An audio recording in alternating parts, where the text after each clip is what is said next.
Hi everyone and welcome to today's video. So today we are going to be talking about a complicated and potentially contentious issue. Are bike parks good for the environment?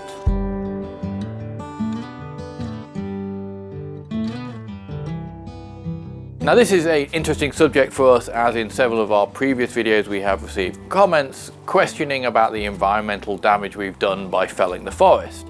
It's also going to be an important factor as we go forward for things like planning permission, where they assess the potential environmental impact of us redeveloping the park. Before we get started, let me carry out this conversation with the fact that this is, as I said, a very complicated subject which is difficult for a layman like me to cover in detail, particularly in a relatively short YouTube video. It's also important to note that this is from our personal perspective of our observations of this site and our operation, and it may be different at different parks, as every site will be different. So with all that in mind, let's crack on.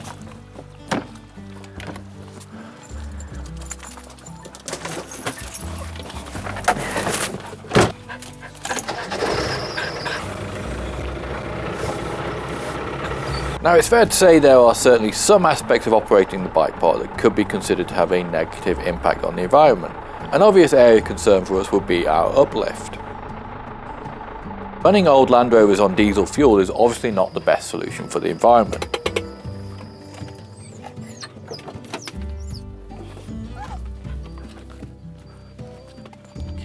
We've looked into a lot of alternatives for the Land Rover uplift, and the obvious one would be a chairlift or ski lift type system.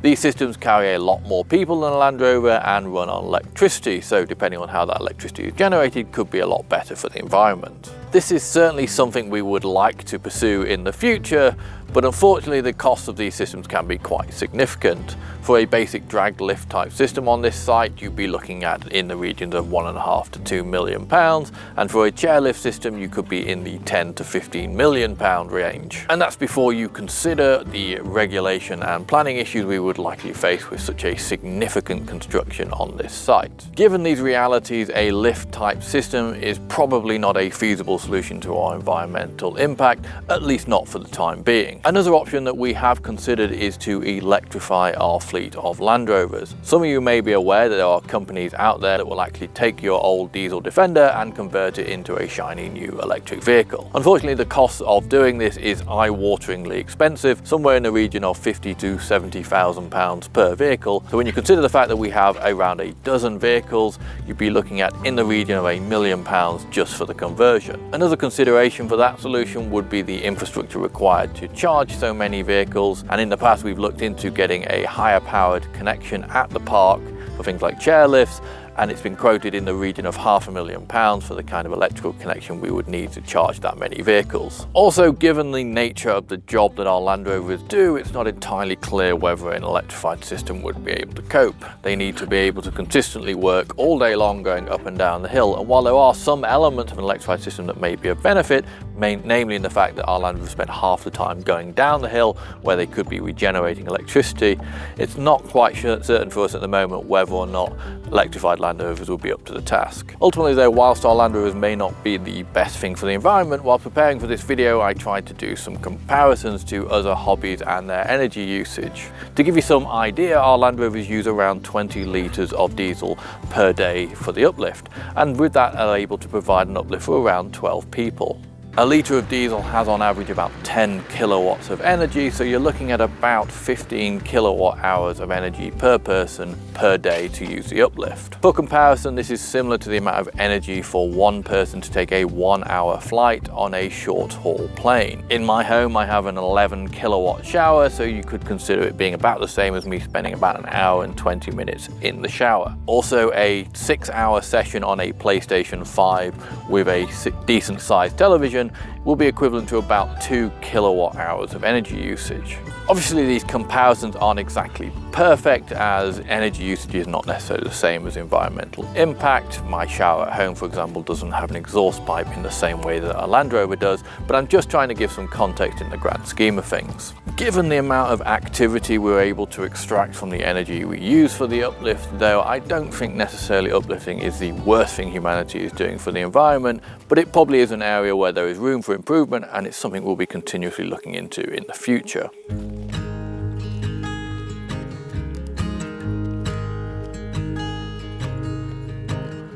more significant aspect of transport impact on the environment for the bike park is actually people coming to the bike park. For those of us not lucky enough to live at the bottom of a mountain like Mohammed, you are going to have to travel to it. Whilst this is also something we'd be really keen to address, unfortunately the provision of convenient public transport to the site is kind of outside of our abilities. Also, the provision of non-fossil fuel driven transport is also something that's outside the remit of the bike park and not something we can have a huge impact on. So unfortunately, I think the amount of traveling we all have to do to experience mountain biking in some places like here is a little bit of a black mark on the environmental impact of bike parks. But ultimately, again, I don't think it's necessarily the worst thing that human beings do. As I say, I think there's little that we can do to directly impact or change this. I'm not going to dwell on it too much here, other than to say that in our future plans, we will be making some small provisions to try and address this. Things like providing electric vehicle charging that allow people with electric vehicles to access this area and come to the park more easily. And also there are other things that we as individuals can do, things like sharing vehicles when we go to bike parks.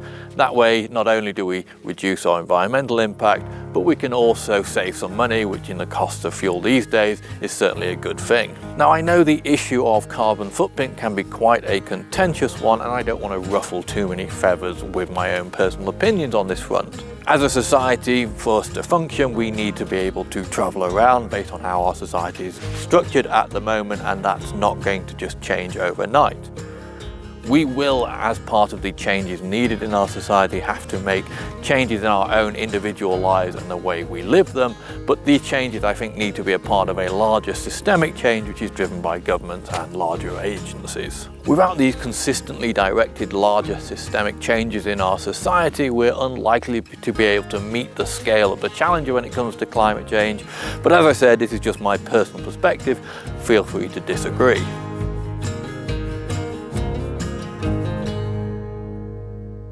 The next issue around environmental impact that I want to discuss is one that's quite important because I think it's one where bike parks can make a significant impact, and that is biodiversity. Now, there's plenty of smarter people out there that can describe biodiversity better than I can, but to a layman like me, it refers to the amount of species and variety of species within a given area. Since taking over the stewardship of the forest and developing the bike park, we've got to see firsthand the impact that bike parks can have on biodiversity of a site like this. One thing that's important to understand is that Revolution Bike Park is built within a commercial forest and not a natural one.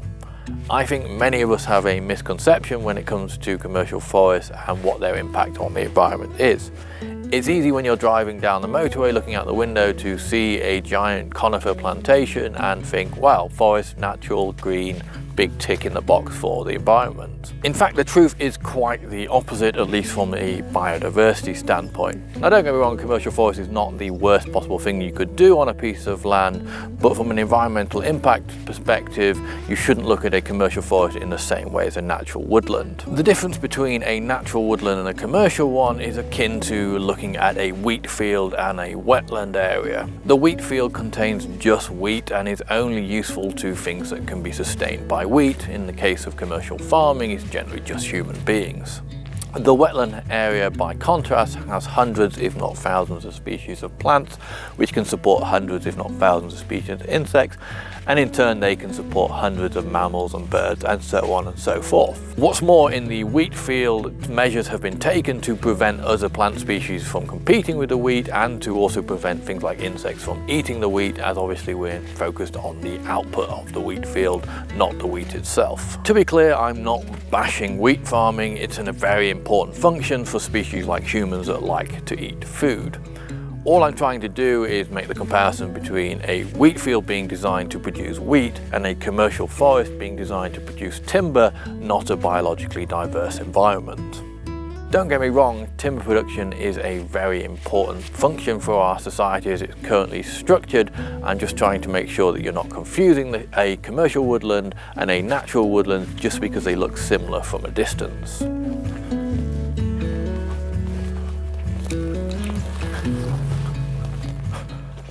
Before we recently felled our forest, it was a monoculture made up of two species, Sitka spruce and Japanese larch. I'm in the neighbouring plantation, which is a very similar makeup. When we first arrived at the park, the forest had been neglected for several years. The trees, which have been planted much closer together than they would be in a natural forest, had closed in the canopy which blocks all of the light to the ground. This lack of light means that nothing else can grow under the trees. As you can also see, the dense branches and foliage of the trees prevents any birds or mammals from being able to access the interior of the forest. Walking around the forest when we first arrived, as is similar in this one, it is deathly quiet as there are no birds or even insects to break the silence. If you compare this forest to ours after 12 years to develop the bike park, the difference couldn't be more stark. By creating a network of bike tracks through the forest, we allowed light to enter. We also exposed fresh earth, which allowed nature to get a foothold. From these footholds, nature was also able to spread further into the forest. These routes have allowed for birds, mammals and insects to recolonize the site. Since removing the trees, this impact has been even starker. When we view the site now, particularly from above, you can clearly see where the tracks were built, as they are green and vibrant, supporting a dense ecology versus areas with no trails which remain brown and fairly lifeless.